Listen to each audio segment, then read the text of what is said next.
नमो भगवते वासुदेवाय. तर आपण श्रीमद भागवत महापुराण पाहत आहोत आणि त्यातील आपला 10वा स्कंद. 10व्या स्कंदातील अध्याय 82. 82व्या अध्यायामध्ये आपण श्रीकृष्ण बलरामांशी गोपगोपींची भेट पाहणार आहोत. श्री सुकाचार्य म्हणतात, असेच एकदा भगवान श्रीकृष्ण आणि बलराम द्वारकेत निवास करीत असताना प्रलयाच्या वेळी लागावे तसे खग्रास सूर्यग्रहण लागले.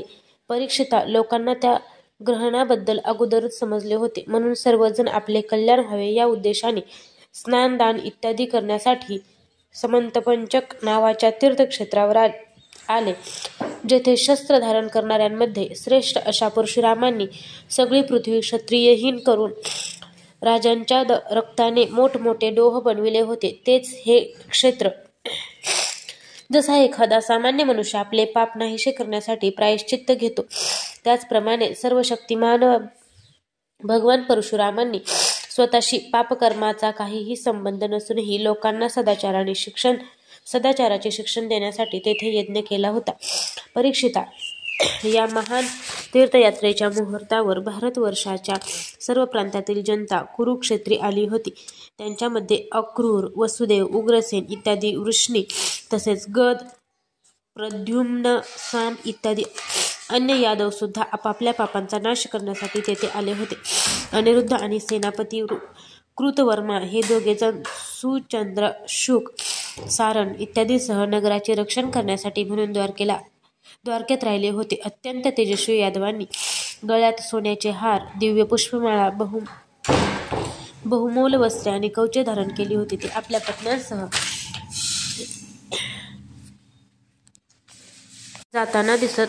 पत्न्यांसह जाताना देवांसारखे शोभत होते. देवतांच्या विमानासारखे रथ, समुद्रावरील लाटांप्रमाणे चालणारे घोडे, ढगांसारखे विशालकाय गर्जना करणारे हत्ती आणि विद्याधरांसारखी कांती असणारे पायदळ त्यांच्याबरोबर होते. त्या थोर यादवांनी तेथे पोहोचल्यावर एकाग्र चित्ताने स्नान करून उपवास केला.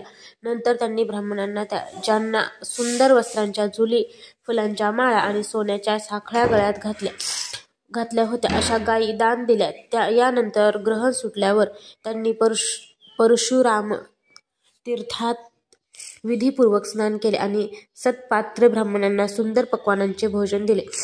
हे सर्व त्यांनी श्रीकृष्णांच्या ठिकाणी भक्ती जडावी म्हणून केले होते. श्रीकृष्णांनाच आपला देव मानणाऱ्या त्यांनी ब्राह्मणांच्या अनुमतीने स्वतः भोजन केले आणि मग दाट सावली असलेल्या वृक्षांच्या खाली आपापल्या इच्छेनुसार ते बसले. नंतर त्यांनी आपल्या सहृदय आणि संबंधित राजांच्या भेटीगाठी घेणे सुरू केले. तेथे मत्स्य, उशिनर, कोसल, विदर्भ, कुरु, सृंजय, कांबोज, कैकय, मद्र, कुंती, अनर्त, केरळ इत्यादी ठिकाणांचे, स्वपक्षांचे आणि अन्य पक्षांचे शेकडो राजे आले होते. परीक्षिता, या व्यतिरिक्त नंद इत्यादी गोपमित्र तसेच भगवंताच्या दर्शनासाठी पुष्कळ दिवसांपासून उत्कंठित झालेल्या गोपी सुद्धा तेथे आल्या होत्या. यादव या सर्वांना भेटले होते. एकमेकांना भेटून त्या सर्वांना अतिशय आनंद झाला. त्यामुळे सर्वांची हृदय कमळे आणि मुख कमळे प्रफुल्लित झाली. सर्वजण एकमेकांना मिठीत घेऊन आलिंगन देत त्यावेळी परस्परांच्या डोळ्यातून आनंदाश्रू वाहत अंगावर रोमांच येत प्रेमाने तोंडातून शब्द फुटत नसे आणि सर्वजण आनंद समुद्रात डुंबू लागत. स्त्रिया सुद्धा एकमेकींना पाहून अत्यंत स्नेहाने मंद हास्ययुक्त नजरेने एकमेकींकडे पाहत एकमेकींना बाहूंनी घट्ट धरून आलिंगन देऊ लागल्या. त्यावेळी केशर लावलेली त्यांची वक्षस्थळे एकमेकींच्या वक्षस्थळांना भिडू लागली आणि डोळ्यातून प्रेमाश्रू वाहू लागले. तेथे वयाने लहान असणाऱ्यांनी मोठ्यांना नमस्कार केला आणि त्या नमस्कार करणाऱ्यांना त्यांच्यापेक्षा लहान असलेल्यांनी नमस्कार केला. नंतर एकमेकांचे स्वागत करून आणि ख्याली खुशाली विचारून ते श्रीकृष्णांच्या मधुर लीलाविषयी आपापसात बोलू लागले. कुंती आपले भाऊ बहिणी, त्यांची मुले, माता पिता, भावजया आणि श्रीकृष्णांना भेटून व त्यांच्याशी बोलून आपले दुःख विसरली. कुंती वासुदेवांना म्हणाली, दादा, मी स्वतःला फार दुर्दैवी समजते, कारण आपल्यासारखे श्रेष्ठ बांधव असून त्यांना आपत्तीच्या वेळी माझी आठवण आली नाही.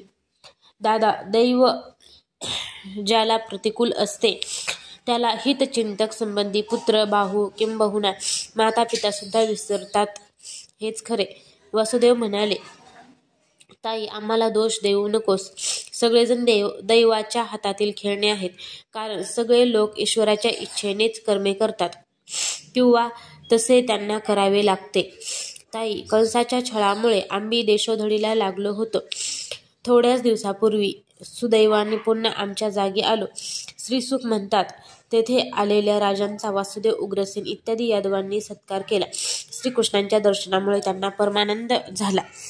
परीक्षिता, भीष्म, द्रोणाचार्य, धृतराष्ट्र पुत्रांसह गांधारी, पत्न्यांसह पांडव, कुंती, सृंजय, विदुर, कृपाचार्य, कुंतीभोज, विराट, भीष्मक, नग्नजित, पुरुजित, द्रुपद, शल्य, धृष्टकेतू, काशीराज, दमघोष, विशालाक्ष, मिथिला नरेश, मद्र नरेश, कैकई नरेश, युधामन्यू, सुशर्मा पुत्रांसह बाल्हिक आणि युधिष्ठिरांचे अनुयायी अन्य राजे, राण्यांसह भगवान श्रीकृष्णांचा लक्ष्मीचे निवासस्थान असलेला श्रीविग्रह पाहून अत्यंत आश्चर्यचकित झाले. नंतर रामकृष्णांकडून चांगल्या प्रकारे सन्मान प्राप्त झालेले ते मोठ्या आनंदाने श्रीकृष्णांचे स्वजन असणाऱ्या यादवांची प्रशंसा करू लागले. ते म्हणाले, हे भोजराज, या जगामध्ये मनुष्य मात्रातच तुमचेच जीवन धन्य आहे, कारण योग्यांनाही दुर्लभ असे श्रीकृष्णांचे दर्शन तुम्हाला नेहमीच होत असते.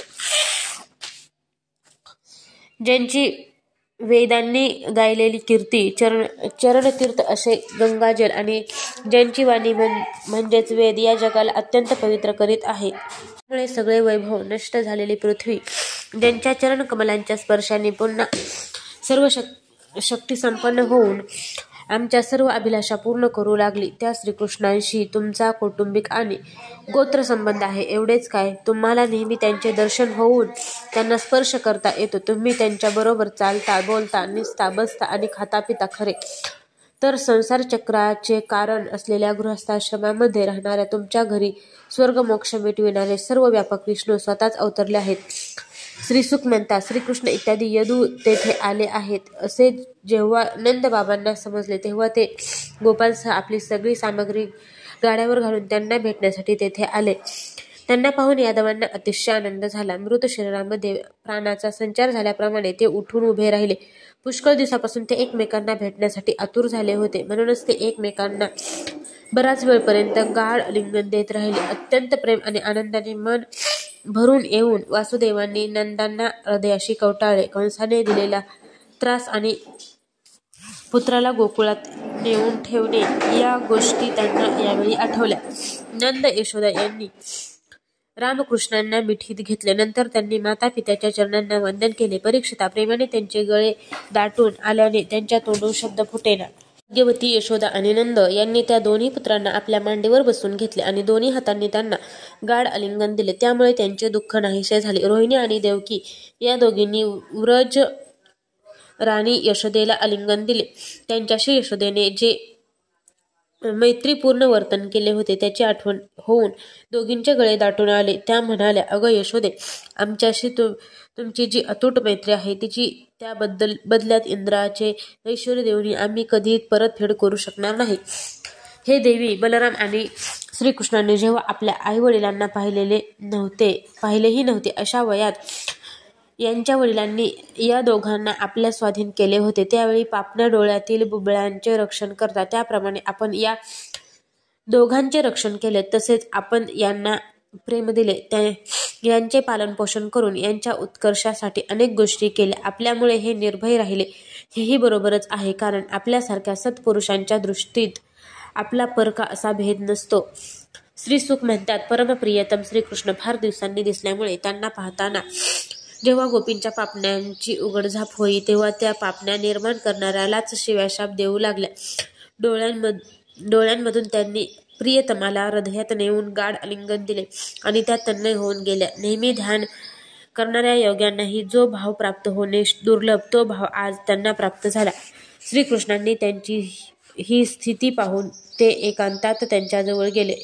नंतर त्यांना आलिंगन देऊन त्यांची खुशाली विचारून हसत हसत त्यांना म्हणाले, सख्यांनो, आम्ही आमच्या बांधवांचे काम करण्यासाठी म्हणून व्रजाबाहेर गेलो आणि तेथे शत्रूंचा नाश करण्यात गुंतल्यामुळे मध्ये पुष्कळ दिवस निघून गेले. तुम्हाला आमची कधी आठवण येत होती काय?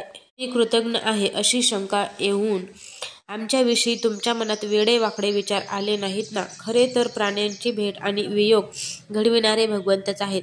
त्याला मी तरी काय करणार? वायू ज्याप्रमाणे ढग, गवत, कापूस आणि धूळ यांना एकमेकांजवळ आणतो आणि पुन्हा वेगवेगळे करतो, त्याचप्रमाणे विश्वनिर्माते भगवान सुद्धा सगळ्यांना संयोग वियोग करीत असतात. सगळ्यांचा संयोग वियोग करीत असतात. सुदैवाने तुम्हाला माझे असे प्रेम मिळाले आहे की जे माझी प्राप्ती करून देणारे आहे, कारण माझ्या ठिकाणी असलेली भक्ती प्राण्यांना मोक्ष देणाऱ्याला समर्थ आहे. गोपींनो, ज्याप्रमाणे भौतिक पदार्थांच्या आधी मध्ये शेवटी आणि आत बाहेर त्यांना कारणीभूत असणारी पृथ्वी, पाणी, अग्नी, वायू व आकाश ही पंचमहाभूते असतात, त्याचप्रमाणे सर्व पदार्थांच्या आधी, मध्ये, शेवटी व आत बाहेर फक्त मीच असतो.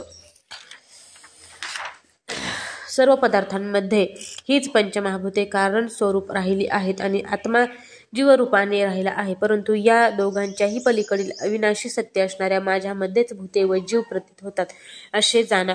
श्रीसुख म्हणतात, अशा प्रकारे श्रीकृष्णांनी गोपींना आत्मज्ञान दिले. या उपदेशाचे वारंवार स्मरण करून गोपींच्या जीवांचे पंचकोश नष्ट झाले आणि त्या भगवंताशी एकरूप झाल्या. त्या म्हणाल्या, हे कमलनाभ, अगाध बोध संपन्न योगेश्वर, आपल्या हृदयाच्या आपल्या चरणकमलांचे चिंतन करीत असतात. संसाररूपी विहिरीत पडलेले लोक त्यातून बाहेर पडण्यासाठी त्यांचा आश्रय घेतात. ते आपले चरणकमल प्रपंचातील कामे करीत असतानाही नेहमी आमच्या हृदयात विराजमान राहोत, एवढीच कृपा करा. अध्याय 82 समाप्त.